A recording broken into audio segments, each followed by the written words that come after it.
Thank you, Producer Chase. This is Scott Johnson on behalf of Hopkins Farm, broadcasting here in Shelbyville, Tennessee, Bedford County, about 50 miles south of Nashville, 25 miles south of Murfreesboro. The lovely and today sunny Green Hills of southern middle Tennessee. It's that time of the month where we have Warren Wells, the Chief Executive Officer for the Celebration Incorporated, the Walking Horse and Other Thing Equine Facility, multi-event. I don't know, Warren. We can call it all kinds of stuff nowadays. Yeah. But it's always good to have Warren in here. And so what's going on? Not a whole lot. Thanks, sir. Or actually, we do have a whole lot going on. I was going to say I made some notes before the show, and we got a laundry list of stuff to talk about. You guys, I don't think. Do y'all ever get bored out there? Not much. Is that a possibility? Not much. We maybe had 2 weeks off so far this in 2025 of not having an event, so it's been exciting. I mean, that's what are some of the recent events you guys have had? Yeah, so we just came off of 2 weeks ago. We came off of the Fast Walking Horse Show. Yep. So it was the first walking horse show of the year in Shelbyville and on our facility, which is not normal. Typically, we have the trainer show, which is this week. Is our first one. So we had a little bit of earlier start. Went really well, and it was great. It was great to have them. One of our biggest events of the spring was the Demolition Derby, the Mad Dog Demolition Derby. How'd that go? It went really. Did we tear some stuff up out there? We did. It was loud, and we moved their week a little bit, and we were told that it would be better if we did because some other demolition derbies around the country, and man, it was. The house was packed. You couldn't find a seat. It was awesome. Packed. It was packed. Now, that place seats over 4,000 people, right? Yep. So that's a lot of folks coming into town. It is. That's a lot of folks spending money here. That's right. That's a lot of sales tax collections. Yeah, that's it. Thank you. I'm just trying to make a point. Go ahead, Warren. Yeah, and they probably burned some gas running around that track too. So, and then another gas burner would have been the truck and tractor pool that we had. First time we've had a truck and tractor pool in there, and it went really well. It was exciting, and they've asked to come back next year as well. Okay, so obviously they had a good time. They did. So so it's always difficult when you start a new event like that to try to kind of build up that clientele. But we were real excited about it and happy to have them coming back next year. And they do a lot of their own marketing, I assume, to be able to bring folks in here and do stuff. Okay, that's right. What else you got? Well, so. Excuse me. So this week, as I mentioned, is the trainer show, the walking horse. Seen a lot of activity going on. It is. We've got some campers out there, got horses in the barns, all that exciting stuff, and could not ask for better weather. You know what? And this is Tennessee, so we had some not so nice weather. What, a week or two ago? Yeah. I know this is perfect. What a perfect time to come out and enjoy the horse show. Yes, everybody. It just last night. So it kicked off last night. Starts tonight at 5:30 and tomorrow night at 5:30. It was just really fun. If you're worried about watching the basketball game, we're going to have the Hall of Fame Club open. So if you want to buy a ticket to come in there and get some Rowdy Ranch food and. Which is outstanding, by the way. It is outstanding, and we'll have the games on the TV, so you can watch the horse show and the games at the same time. That's my plan tonight for sure. Because you got the big windows in there, so you got the games on one eye and you got the horses on the other. What a great idea! That's right. I like it. We got Tennessee playing tonight. You can multitask in sports. Yep. And so I think the weather's going to be great. It's going to be a really good show. We're excited about this year's trainer show. So, and then so after we get through the Walking Horse Trainer Show, Walking Horse Association's Trainer Show, we've got the Cowboy Mounted Shooters coming in for their spring show. That's a really fun group of folks. I talked to them last time they were here, and they enjoy being here. They love it here. I mean, that's even a better way. They do. They love it here. Yeah, it's kind of feeling like they're home, and I think the listeners probably remember. But this show that we have there now was from Tunica, Mississippi, and then their fall show was from Murfreesboro, and so we are the only They have 6 national shows a year that are big enough to be considered a national show, and we have 2 of them, and we are the smallest town that they have any shows in. So we're really blessed. We have 2 out of the 6. 2 out of the 6. Explain to the listening audience a little bit. How does that work with mounted shooting? Because people go, they shooting in the arena. Kind of explain how that works. Yeah, they shoot blanks, and so it's all controlled. When they come through, they have I don't know, I want to say like a fire marshal or something like not like you would think of, but they hand out the ammunition. I think that's right. To control it. Yeah, it's all under control. And so once they enter into it, there's no outside ammunition that would ever come in there. But I tell people it is like target practicing on the back of a horse while also doing barrel racing. Because that's a great way to put it, because they're absolutely barrel racing. Yeah, they're running top speeds, and they're zigzagging through obstacles and shooting balloons. And so the blanks have enough. They go out a few feet. Yeah. That's right. And when you think about it, when I first thought about it before I saw it, I thought, well, pretty much if you just get anywhere close to that balloon, I bet it's going to pop. But it's not. If you watch them, if they are not on target, it's not going to pop. It's pretty accurate, and it's all laser done for the time, and so they're down to the millisecond on who wins.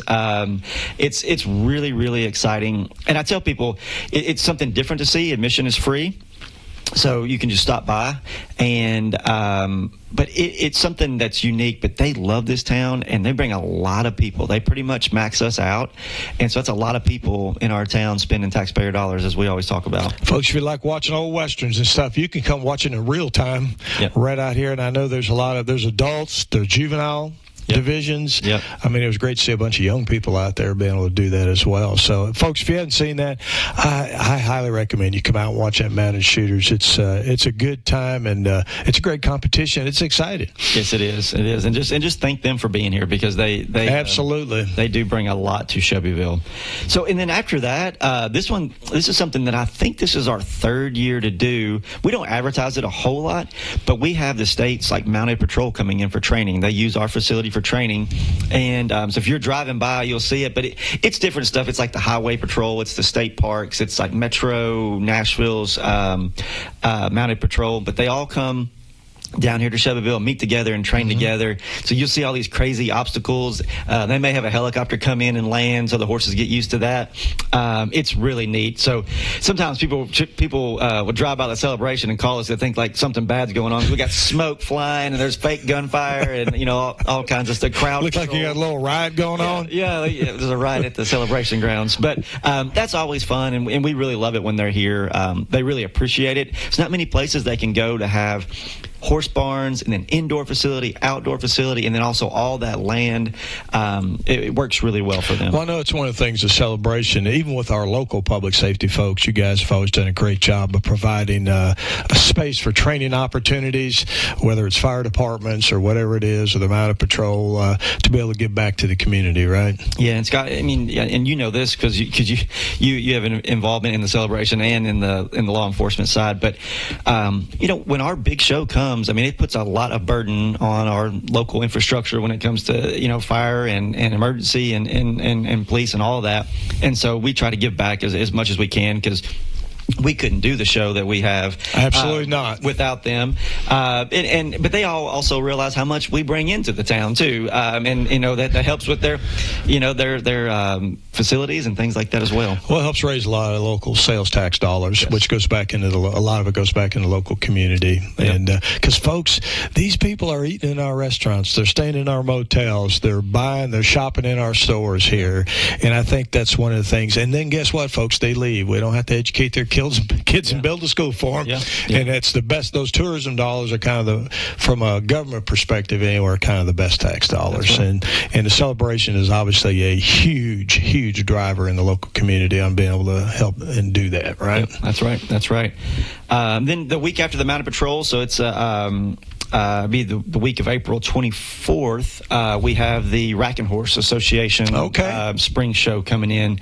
And so that's another one. I think this is the third year that they're going to be here. Was that the show that used to be in Decatur and then it moved up here in Alabama? That's okay. It. Yep, they moved both of their. Great folks. Yes. We really like having them here. Yes. So when we kind of, all the renovations and the change in the footing and everything kind of, they decided to try us out up here. And so we got both their shows, and I think we're locked in for good. and there's a lot of crossover between trainers and also people and the owners for racking horse and walking horses. So it really works out great. Kind of explain the difference a little bit between a typical performance walking horse and racking. I get the gait's different. Yeah, is that the easiest way to explain it? Yeah. Okay. Yeah, I think. I mean, I don't want to get too technical because you and I are not experts on that. That's right. That's right. I run the business side, and I let the judges do the judging. Right. It's just a different gait. Yes, sir. Yes, sir. Roger that. What else you got coming up? That's about it on the shows we have coming up. I will mention this one's in the future in June, but it's a new show we haven't had, and first time ever in Shelbyville. First time ever. What do we have? It's the All-American Youth Barrel Race.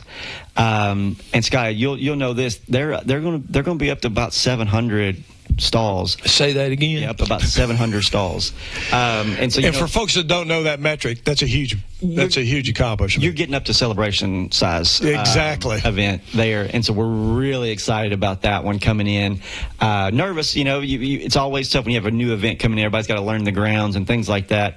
But we're pretty much maxed out RVs already. And we have one of the largest RV parks in Middle Tennessee. That's right. So that's a huge accomplishment too. Yeah, and so I think it's going to be really exciting, and it's a youth thing, so that's always fun. That actually makes it a lot more fun. Have all those kids. Yeah. And on the selfish side, when it's a youth, that means the grandparents are coming, the aunts and uncles are coming, so everybody's gonna come in town. The crowd kind of, and as a grandparent, I understand that triples. Folks, we're talking to Warren Wells, the Chief Executive Officer for Celebration Incorporated here in Shelbyville. We're going to take a 60-second break and be right back. At United Communications, we're more than just fast internet. We're your local connection to reliability and service that you can count on. Right here in Bedford County. With fiber fast speeds and a team in your community, we keep you connected when it matters most. No long hold times, no out-of-town providers, just real service from people who care. Call 931-740-1800 or visit united.net.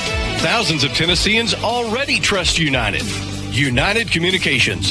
Fast, local, internet. When's the last time you've seen the eye doctor? Don't wait. Whether it's little Carter's first pair of glasses or keeping a good eye on your vision health as you age, your eyes are a precious thing. See personalized care for the whole family and friendly faces at Dr. Hasty Family Eye Care on 605 North Main in Shelbyville across from the U.S. Post Office. Striving to bring you excellence in optometry every single day. Don't put your family's vision off. Make an appointment today at 931-684-2020. Personalized eye care for the whole family at Dr. Hasty Family Eye Care. Kincaid's is proud to offer Beauty Rest Black to our customers. Beauty Rest Black represents a leap forward in bedding with sleep climate technology keeping you cool and triple-stranded pocketed coils to give you luxurious support all night long. Wake up refreshed and ready to take on the day with a new Beauty Rest Black mattress from Kincaid Service Company. 400 Madison Street, Shelbyville, across from the Speedway gas station. 931-684-5662. Folks, this is Scott Johnson on behalf of Hopkins Farm Broadcasting here in Shelbyville, Tennessee, Bedford County, the only locally owned radio station in Bedford County. It's that time of the month where we're talking to Warren Wells, the Chief Executive Officer for Celebration Incorporated, that 104-acre. Did I get that right? That's right. Because I know I messed it up. You do 105 a lot. Yeah, I do 105. Yeah, 104-acre facility out there. And I've said this before that, a couple of times at the Chamber of Commerce, we had folks come in and kind of look at our local assets, tourism assets, and they always come back with the same thing. Nobody has what you guys have with the celebration grounds out there. So anyhow, we were talking about the upcoming events. Is there anything else you want to talk about before we move on to some other topics? No, I think that's good on upcoming events. That kind of covers us till my next show. I mean, we're kind of at Celebration. Just kind of to recap that is it 40, 41 events? I think we're up to 43 weeks worth of events. Well, there's only 52 weeks in a year, and you got to take off during Christmas and a few other times, right? It's hard to book a Christmas show and a Thanksgiving show for sure. So the bottom line is, obviously, you guys have done a great job of doing that and kind of diversifying out there and getting a lot of different folks in, and that helps it helps us out there keep that place open and alive. That's right. That's right. All right. Good deal. So what else we got going on? Well, I thought maybe we might touch on the Cooper Steel Arena. Absolutely. What a great partnership. Yes. Between Celebration and Cooper Steel, folks. And we've talked about it a while, a couple years now. We've been talking about, all the renovations that we've been doing. It's not even the same building anymore, is it? It really isn't. Folks, if you have not been out there, and anytime we talk about it, I highly encourage, just go out there, park your car, and walk through there. I mean, this facility is super nice, super updated, new sound system, nice restrooms. Can't say we always had that. I mean, just the whole facility, a lot of handicap parking now, right? That's right. So I want to take all the words out of your mouth, so you tell us what's going on. It's that partnership, like you said, has been amazing. We're extremely grateful for all Cooper Steel has done for us, but as well as what they do for the community, especially in the education field. They're big in athletics, and so it's just been great for everything they've done for us. But I think we are pretty much done. The last little bit has happened, and so if you haven't been there in a while, the last thing that we've done is we have all new walls in the warm-up arena. So basically, if you're up there on the mezzanine under the big Cooper Steel Arena sign, you look through the windows to all the horses warming up. We used to have metal that went halfway up and then insulation after that. It looked pretty rough and something that's been built all bent up metal. Things that happen for an equestrian event that's been open since 1989. It just happens. Yes. And so all new metal went up and then it went all the way to the ceiling, and you wouldn't believe how many people have commented about how much they love it, how much fresher and cleaner it looks. Literally just got a text a minute ago from somebody who said that was the first time they've been back in a while and that the facility just looks amazing. Well, and not only that, not only for the aesthetics, but it helps you sell the place when you're trying to get new events done. That's right. I mean, just even the look of the facility. Yeah. They 'cause one thing I try to tell people all the time is the people who I'm recruiting are business owners too. I mean, they make money off of these shows, so they're trying to make sure they can capitalize as many customers as they can get. And so when they come to a facility like that, they're like, okay, I can take pictures, I can put this on my website, I can really advertise this place. The bathhouses help with that because there's so many people who travel and want to stay in the RV parks, and then just everything else. The stalls are always super important. Where their horse is going to be, because these are their pride and joys and their hobbies, and some people it's their kids, so they want to know where those horses are going to be. But so we got the warm-up walls done, and then we finally have a designated ADA parking lot that we really needed that. So. We did. We didn't really have any spots. They were right there in the front of the arena, but there were only a couple. So if you wanted to park, you had to get there really early. Those maxed out in about 10 minutes. Right. Yeah. Or 3 hours before the show started, because people would get just try to beat to it. So now we have a designated ADA parking lot. It's got beautiful landscaping. And then everybody has loved our fencing, the new fence that we've done. We've taken down some of that. You don't miss the jail fencing? Some of that prison fence. Looks like we had a prison out there at one point, doesn't it? That's right. I tell you, that fence was a huge improvement. Yeah, and so we kind of copied it across the street with the new ADA parking lot. Took down some of the white farm fence look and put this up. It's absolutely beautiful. And then kind of along the lines of the ADA, we've added some handrails. That this is the first event that we've had with those installed, just to kind of help some of our customers get down to closer to the ring safely. And so we're excited about that. Heard a lot of people really positive about that last night at the first time. Yeah, and folks, looks great, and I mean it, and I know Warren does too. If you haven't been out there lately, especially all you local folks out here that hadn't been there, go on out there and take a look at it. You're going to be amazed at what that 4,000 seat plus whatever it is arena and what it looks like now. What a great facility it is to help bring things into our community and help drive that economic engine around here. That's right. Roger that. What else? Anything else with Cooper Steel? I know it's about done. Yeah. Well, let's just say a shout out again to Cooper Steel. Amen. And thank them for everything they did in a partnership with the Celebration to really improve that facility and make it a better place to hold events. Thank you, folks out there at Cooper Steel Arena. Yep. So, Scott, I think the next thing I kind of wrote down I thought we might talk about is just an industry update. Well, there's a big deal. Yeah, something there's been a lot going on in the last 60 days, right? There has. It's been a ton. And just to kind of recap, the USDA under the Biden administration came out with a new rule that was going to hit our industry heavily, and the Celebration became a plaintiff in a lawsuit against the USDA. We were the plaintiff alongside some walking horse owners out of Texas, and then the whole industry came in behind us. So, a lot of fundraising to hire some really amazing lawyers out of D.C. with a Toradon law firm. So you fast forward a year, 18 months, we are to where we are now, and we sued on 5 different elements and won on 4 of them, and so that was a huge relief for our industry and frankly our town and our community, and so now we're kind of in a weird spot. So the rule that they went through the rulemaking process for has pretty much been struck down. 90% of it or more has been struck down, and it was on a very, very fragile foundation anyway, even by their own admission about it. Like, well, yeah, that doesn't really hurt the horse, but we still want to do it anyway. Right. I thought that was bizarre. Yeah. I mean, and seeing what they were doing and how they were doing it, but obviously the court system understood that. So. Yeah.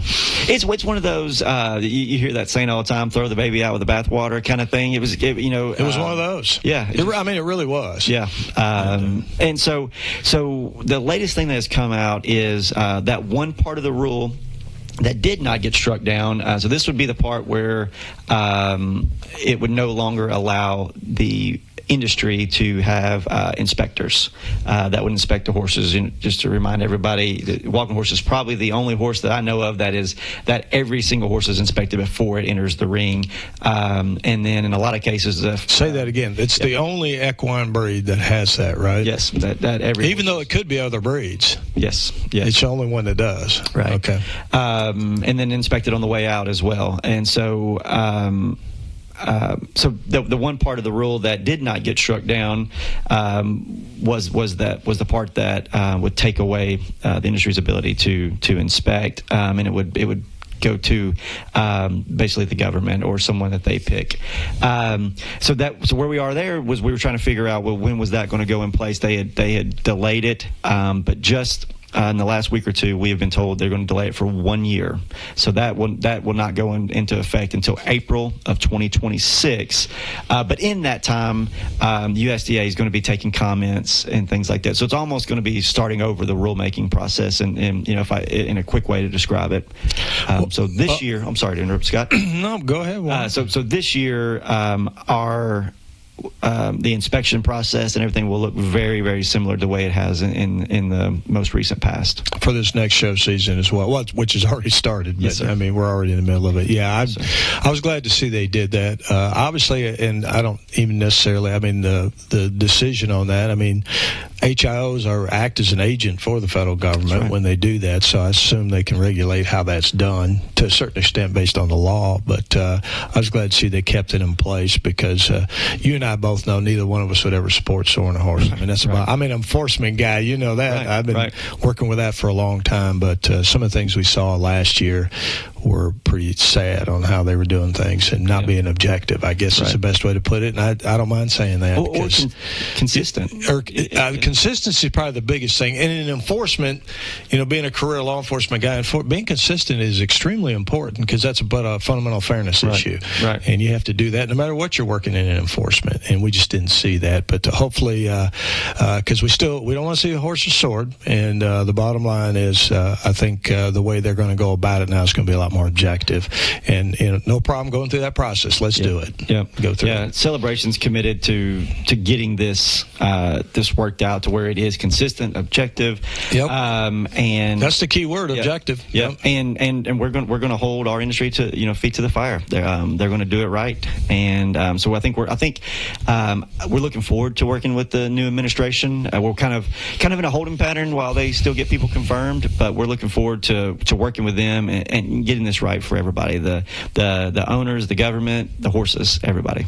Outstanding. Well, Warner, we're about out of time. Is there anything else you want to talk about? No, just would love to have everybody come out to the trainer show tonight. Starts at 5:30, and it'll be fun. And then just remember, next week is Mounted Shooters, so another exciting 2 weeks in a row. What day do they start? Do you remember? They'll start next Friday. So they'll Friday and Saturday and Sunday? Yeah, Friday, and then they go all the way to the next Saturday.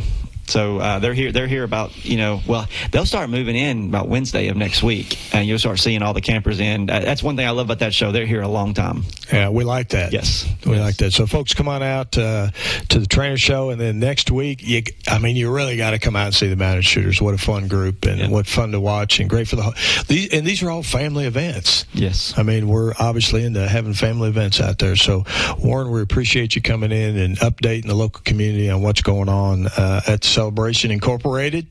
And I know everybody appreciates, and I get compliments all the time on your staff out there and what they do to help support the local community as well as the folks that are coming in town here. Folks, if you see anybody in from out of town here, thank them for coming here and spending their dollars here. Right. And all that good stuff. So this is Scott Johnson on behalf of Hopkins Farm Broadcasting. We have 11 government-related talk shows every month. If you tune in here, guess what? You get to hear it straight from the horse's mouth on what's actually going on. So Scott Johnson on behalf of Hopkins Farm Broadcasting. Until next time. When's the last time you've seen the eye doctor? Don't wait. Whether it's little Carter's first pair of glasses or keeping a good eye on your vision health as you age, your eyes are a precious thing. See personalized care for the whole family and friendly faces at Dr. Hasty Family Eye Care on 605 North Main in Shelbyville, across from the U.S. Post Office. Striving to bring you excellence in optometry every single day. Don't put your family's vision off. Make an appointment today at 931-684-2020. Personalized eye care for the whole family at Dr. Hasty Family Eye Care. United Communications builds connections you can rely on. Whether it's fast internet for your home or business, our fiber network is designed for your community. No long hold times, no out-of-town providers, just real service from real people. Call 931-740-1800 or visit united.net. Thousands of Tennesseans already trust United. United Communications. Fast, local internet. Kincaid's is proud to offer Beauty Rest Black to our customers. Beauty Rest Black represents a leap forward in bedding with sleep climate technology keeping you cool, and triple-stranded pocketed coils to give you luxurious support all night long. Wake up refreshed and ready to take on the day with a new Beauty Rest Black mattress from Kincaid Service Company. 400 Madison Street, Shelbyville, across from the Speedway gas station. 931-684-5662. WLIJ. Download WLIJ 98.7 on Google Play and the App Store. The leader in pure classic country, 98.7 and AM 1580.